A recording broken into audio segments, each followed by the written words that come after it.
Hello everyone, কেমন আছেন সবাই? ইনশাল্লাহ আমিও ভালো আছি, রোজা থেকে সুস্থ আছি। আপনারাও যে যেখান থেকে আমার রেসিপি দেখেন সুস্থ ও ভালো আছেন। আসসালামু আলাইকুম।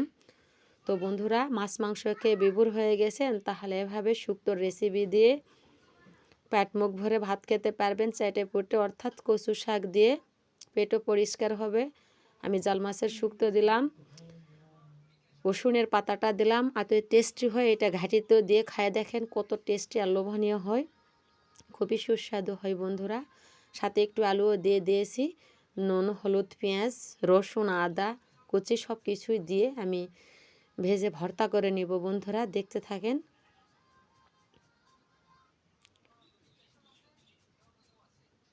এভাবে রান্না করে নিচ্ছি আমি কচু শাকের ভেজে ভর্তা দিয়ে রমজানে পেট মুখ ভরে ভাত খাবো।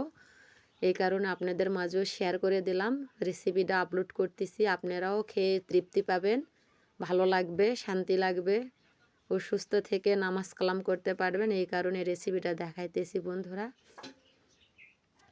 মাটির চুলাতে রান্না করতেছি, দেখেন কত কি দিয়ে যে জাল ধরাচ্ছি। আমাদের এখানে বসন্তকালে পাতা ঝরে পড়ে যাচ্ছে, সেগুলো দিয়ে রান্না করতেছি, দেখতে থাকেন।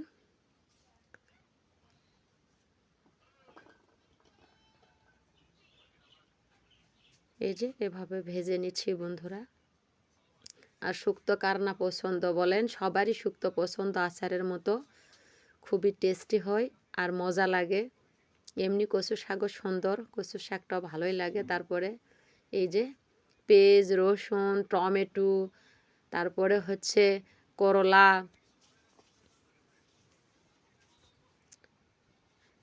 উচ্ছেটাকে আমি পুড়িয়ে নিয়েছি, কিন্তু হাসালে দিয়ে দিয়েছি। ওয়েট করে নিয়ে একটু, তাহলে দেখতে পাবেন কিভাবে পোড়ায় নিলাম, কোথায় পোড়ায় নিলাম, আর কিভাবে দুইটা রেসিপি একসাথে করতেছি আমি, সেটা আপনাদের মাঝে শেয়ার করতেছি। দেখেন,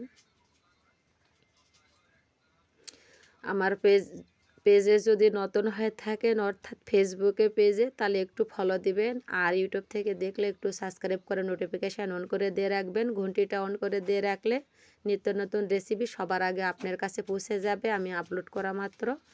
এই যে দেখেন, এগুলো আমি চুলাইতে পোড়াইতে দিচ্ছি বন্ধুরা, দেখতে থাকেন। এই যে চুলায় পোড়াইতে দিচ্ছি, পেঁয়াজ, রসুন আর করলা পোড়াইতে দিলাম। ভেজে ভর্তার চাইতে টেস্টি হয়, খুবই সুন্দর হয়, আর পেট মুখ ভরে ভাত খেতে পারবেন, খুবই ভালো লাগে, সুন্দর লাগে।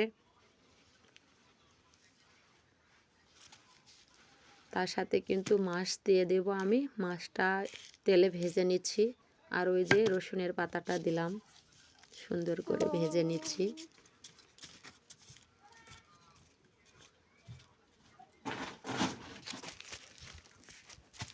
খুবই ভালো আর টেস্টি হয়। যারা উচ্ছেটা খাইতে পছন্দ করেন না, তাদের জন্য এই রেসিপি। টমেটোটার সাথে থাকলে টকটা একটু তিতা লাগবে না, আপনি বুঝতেই পারবেন না যে আমি এটা কী ভর্তা দিয়ে ভাত খাচ্ছি, মাছ না অন্য কোনো কিছু। সবার ফ্লেভারটা একসাথেই পাওয়া যায়, ভালো লাগে, খুবই টেস্টি আর লোভনীয় হয়। যারা উচ্ছে খাওয়া পছন্দ করে না, তাদের জন্য এই রেসিপিটা। এই যে শিলনোড়াতে বেটে নিচ্ছি, তারপরে ভাগার দেওয়ার জন্য চলে যাচ্ছি। কচু শাকের ভর্তাটা আগে বেটে নিচ্ছি বন্ধুরা, দেখতে থাকেন। ব্লেন্ডারও ব্লেন্ড করতে পারেন, আমি গ্রাম বাংলার বধূ, এই কারণে আমি শিলনোড়াতে বেটে নিচ্ছি রমজানে এভাবে, সেটা আপনাদের দেখাইতেছি, দেখতে থাকেন বন্ধুরা। আমার রেসিপি যদি একটুও ভালো লাগে থাকে, অবশ্যই লাইক, কমেন্ট, সাবস্ক্রাইব করতে ভুলবেন না ফ্যামিলি এবং ফ্রেন্ডসদের মাঝে। যদি একটু ভালো লাগে থাকে, আর যদি না থাকে তো তাহলে লাইক, কমেন্ট, শেয়ার বা সাবস্ক্রাইব করার প্রয়োজন নাই। যদি মনে হয় যে ভালো লাগতেছে রেসিপিগুলো, তাহলে অবশ্যই করবেন। আর যারা করছেন তাদের অসংখ্য অসংখ্য ধন্যবাদ, এবং সুস্থ থেকে সব রোজাগুলো পালন করে ঈদের আগাম শুভেচ্ছা বন্ধুরা। এই যে এভাবে আমি ভর্তাটা পিষিয়ে নিয়েছি, খুব সুন্দর ওকে পারফেক্ট হয়েছে। খাইতে তো পারতেছি না, ইফতারে খাবো, রোজা আছি তো। তারপরে রসুনগুলো, আদা, রসুন, পেঁয়াজ এভাবে আমি সুন্দর করে ছিলে নিচ্ছি, যেহেতু উপরের অংশগুলো পুড়ে গিয়েছে। আর ওভাবে না ভালো হয় পুড়লে কিন্তু রসুনটা বা পেঁয়াজটা পুরা ভালো হবে না। এই পেঁয়াজ রসুনের ভর্তাটা একবার খেয়ে দেখেন, মুখে লেগে থাকবে। রমজানে ভুলতেই পারবেন না যে আমি খাইতেছি কি আর কি করতেছি। বন্ধুরা দেখতে থাকেন, খুবই ভালো লাগে, খাওয়ার রুচিটা বেড়ে যাবে। এই যে শিলনোড়াতে এভাবে পরিষ্কার করে সবগুলো নিয়ে আমি বেটে নিচ্ছি।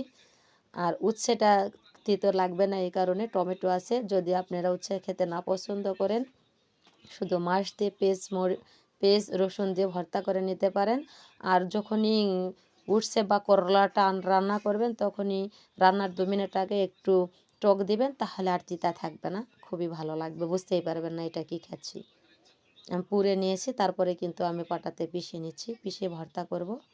আরও একটা করলার দেখাইলাম, ওইটা হচ্ছে করলা ঝুরি করে নিয়ে সাথে মাছ দিয়ে ভাগার দিয়ে দিয়েছি, সেটাও কিন্তু দেখাইলাম আপনাদের সামান্য পরিমাণ। এই যে মাছের কাঁটা সরিয়ে নিয়ে কিন্তু সাথে দিয়ে ভর্তা করে নিচ্ছি আমি। একবার খেয়ে দেখেন কত সুস্বাদু হয়, মাছ মাংস হার মানবে, বুঝতেই পারবেন না যে আমি কি খাইলাম, এটা মুখে লেগে থাকবে।